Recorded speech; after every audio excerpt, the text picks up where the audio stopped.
जय हिंद प्यारे बच्चों।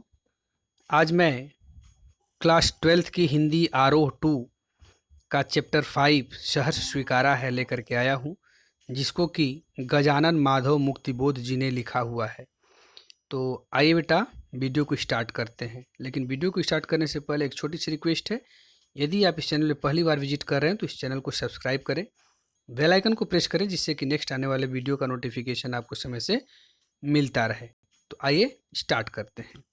देखते हैं क्वेश्चन नंबर 1, मुक्ति बोध का जन्म कहाँ हुआ था। तो मुक्ति बोध का जन्म श्योपुर ग्वालियर में हुआ था। कहाँ पे हुआ था? श्योपुर ग्वालियर में मुक्ति बोध जी का जन्म हुआ था। नेक्स्ट है, सहर्ष स्वीकारा है कविता किस संग्रह से है। तो सहर्ष स्वीकारा है कविता भूरी भूरी खाक धूल से ली गई है। भूरी भूरी खाक धूल से। नेक्स्ट है, कवि की कौन सी कृति मध्य प्रदेश सरकार द्वारा प्रतिबंधित है। तो कवि की भारतीय इतिहास एवं संस्कृति, यही जो कृति है भारतीय इतिहास एवं संस्कृति, वो मध्य प्रदेश सरकार द्वारा प्रतिबंधित कर दी गई है। नेक्स्ट है, पिराना का अर्थ है। तो पिराना का अर्थ क्या होता है? तो दर्द करना। पिराना का अर्थ होता है दर्द करना। आइए नेक्स्ट क्वेश्चन की तरफ बढ़ते हैं। क्वेश्चन नंबर 5, वीवर का अर्थ है। तो वीवर का क्या अर्थ होता है?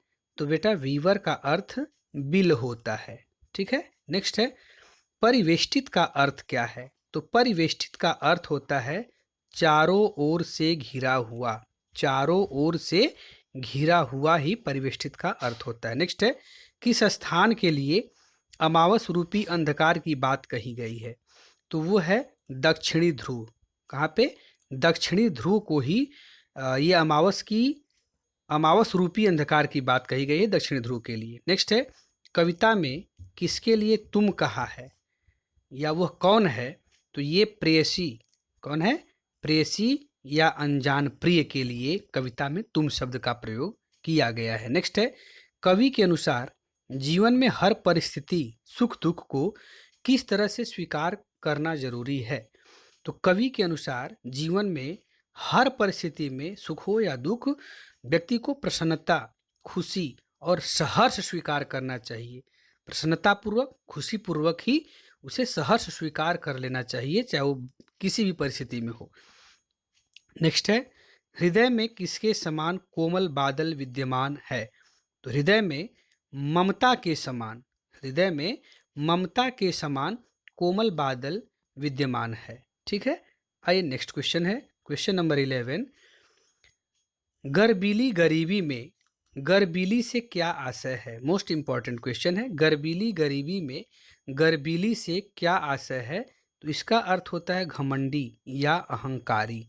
गर्बीली गरीबी का अर्थ होता है कि घमंडी या अहंकारी। नेक्स्ट है, ममता के बादल से आप क्या समझते हैं। तो ममता के बादल से ये समयानुकूल ममत्व या अपनत्व की भावना। ममता के बादल से आप क्या समझते हैं। तो इसका मतलब होता है कि समयानुकूल ममत्व या अपनत्व की भावना। नेक्स्ट है, इसलिए कि पल पल जो कुछ जागत है अपलक है किस कविता की पंक्ति है। इसमें कौन जागृत है। तो इसमें सहर्ष स्वीकारा है, इसमें कवि जागत है। इसमें कवि जागत है। देखिए इसमें दो क्वेश्चन है। इसलिए कि पल पल जो कुछ जागत है अपलक है किस कविता की पंक्ति है। तो ये जो पंक्ति है वो सहर्ष स्वीकारा है, इस कविता की पंक्ति है। और प्रश्न है कि इसमें कौन जागृत है। तो इसमें कवि जागृत है। ठीक है। नेक्स्ट है, मुस्काता चांद किसके लिए कहा जाता है। तो बेटा मुस्काता चांद प्रेयसी के लिए, खिलते चेहरे के लिए मुस्काता चांद कहा गया है। ठीक है। नेक्स्ट क्वेश्चन है क्वेश्चन नंबर 15 को देखते हैं। कह रहा है कि मीठे पानी का झरना किसके हृदय में है। तो मीठे पानी का झरना कवि के हृदय में है। किसके हृदय में? कवि के हृदय में मीठे पानी का झरना है। नेक्स्ट है, पाताली गुफाओं में उसे किसका सहारा मिलता है। तो पाताली गुफाओं में प्रेरक व्यक्ति का सहारा मिलता है। नेक्स्ट है, चांद का मुंह टेढ़ा है किसकी रचना है। तो चांद का मुंह टेढ़ा है मुक्ति बोध जी की रचना है। किसकी रचना है? मुक्ति बोध जी की रचना है। क्वेश्चन नंबर 18 है, कवि कैसा दंड चाहता है? तो कवि पाताली गुफाओं धुएं के बादलों में खो जाना चाहता है। धुएं के बादलों में खो जाना चाहता है, ऐसा ही दंड चाहता है। ठीक है। नेक्स्ट क्वेश्चन है क्वेश्चन नंबर 19, कवि के हृदय की झरने की क्या विशेषता है? तो कवि के हृदय की झरने की विशेषता यही है कि जितना उड़ेलता है उतना भर जाता है। इसका अर्थ यही है कि जितना उड़ेलता है उतना भर जाता है। नेक्स्ट है, जाने क्या रिश्ता है, जाने क्या नाता है?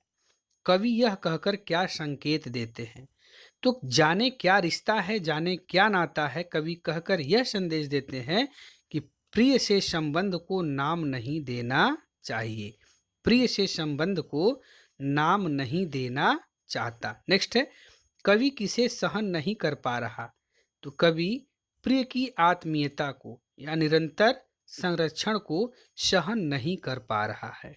नेक्स्ट है, निरंतर संरक्षण या आत्मीयता व्यक्ति पर क्या प्रभाव डालती है?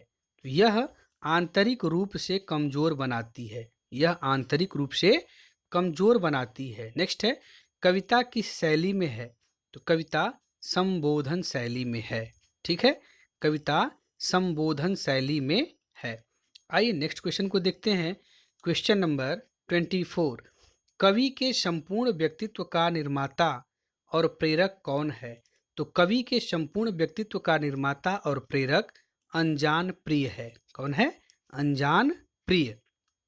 नेक्स्ट 25 नंबर, कविता में प्रिय के प्रति क्या भाव है? तो कविता में प्रिय के प्रति गहरे प्रेम का भाव है। कविता में प्रिय के प्रति क्या भाव है? तो प्रिय के प्रति गहरे प्रेम का भाव है। नेक्स्ट है, गर्बीली गरीबी में अलंकार है।